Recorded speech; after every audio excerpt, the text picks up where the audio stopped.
വയനാട്ടിലെ ദുരന്ത ബാധിതർക്ക് വേണ്ടി സർക്കാർ ടൗൺഷിപ്പ് ഉണ്ടാക്കും. സർക്കാരിന്റെ മുൻകൈയോടെ ആയിരിക്കും ടൗൺഷിപ്പ് ഒരുക്കുക. മന്ത്രിസഭാ ഉപസമിതി യോഗത്തിൽ മുഖ്യമന്ത്രിയാണ് നിർണായക തീരുമാനം അറിയിച്ചത്. കൂടുതൽ വിവരങ്ങൾ പ്രശാന്ത് കൃഷ്ണ നൽകും. പ്രശാന്ത്, എന്തൊക്കെ തീരുമാനങ്ങളാണ് ഇന്ന് മന്ത്രിസഭാ ഉപസമിതിയിൽ തീരുമാനമായത്? ഈ ടൗൺഷിപ്പ് എങ്ങനെയായിരിക്കും, എവിടെയായിരിക്കും എന്നത് സംബന്ധിച്ച് എന്തെങ്കിലും വിശദാംശങ്ങൾ നൽകുകയുണ്ടായോ? മോദി, മുണ്ടകയിലും ചൂരൽമലയിലും തൂത്തെറിയപ്പെട്ട ജീവിതങ്ങൾ, ഇതിൽ അവശേഷിക്കുന്നവരെ പുനരധിവസിപ്പിക്കാൻ വേണ്ടിയാണ് സർക്കാർ ഒരു ടൗൺഷിപ്പ് നിർമ്മിക്കാനുള്ള ആലോചന തുടങ്ങിയത്. കഴിഞ്ഞ ദിവസം തന്നെ മുഖ്യമന്ത്രി അതിൻ്റെ സൂചന നൽകിയിരുന്നു. ഇന്നിപ്പോൾ ഉപസമിതി യോഗത്തിൽ ഒരു ടൗൺഷിപ്പ് നിർമ്മിച്ച് പുനരധിവാസത്തെക്കുറിച്ചുള്ള വിശദമായ ആലോചനകളും ചർച്ചകളും നടന്നിട്ടുമുണ്ട്. അതിൽ പ്രധാനം പക്ഷേ എവിടെയാണ് ടൗൺഷിപ്പ് എന്നുള്ള കാര്യത്തിൽ തീരുമാനമായിട്ടില്ല.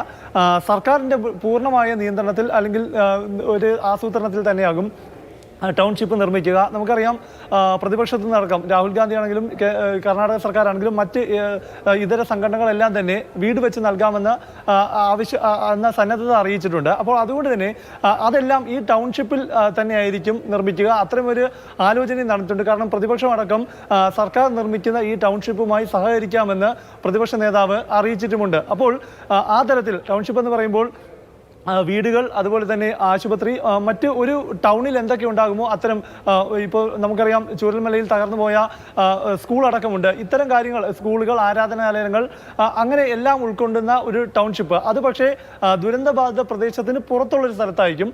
അതിൻ്റെ സ്ഥലം കണ്ടെത്തുന്നതിനുള്ള നടപടികൾ തുടങ്ങിയിട്ടുണ്ട്. പക്ഷേ ഏത് സ്ഥലത്താണ് ടൗൺഷിപ്പ് നിർമ്മിക്കുന്നത് എന്ന ഒരു തീരുമാനത്തിലേക്ക് എത്തിയിട്ടില്ല. കാരണം സർക്കാരിൻ്റെ ഒരു മുൻഗണന ഇപ്പോൾ ഈ പുനരധിവാസവും അതുപോലെ തന്നെ രക്ഷാപ്രവർത്തനവുമാണ്. അത് കഴിഞ്ഞ് അടുത്ത ഘട്ടത്തിൽ അതിലേക്ക് കടക്കുകയാണ്. അപ്പോൾ ഏറ്റവും പ്രധാനമായും ഇപ്പോൾ ഉറപ്പിച്ച് മന്ത്രിമാരടക്കമുള്ളവർ പറയുന്നത് ഈ ദുരന്തം മേഖലയായി പ്രഖ്യാപിക്കപ്പെട്ട 3 പ്രദേശങ്ങളുണ്ട്.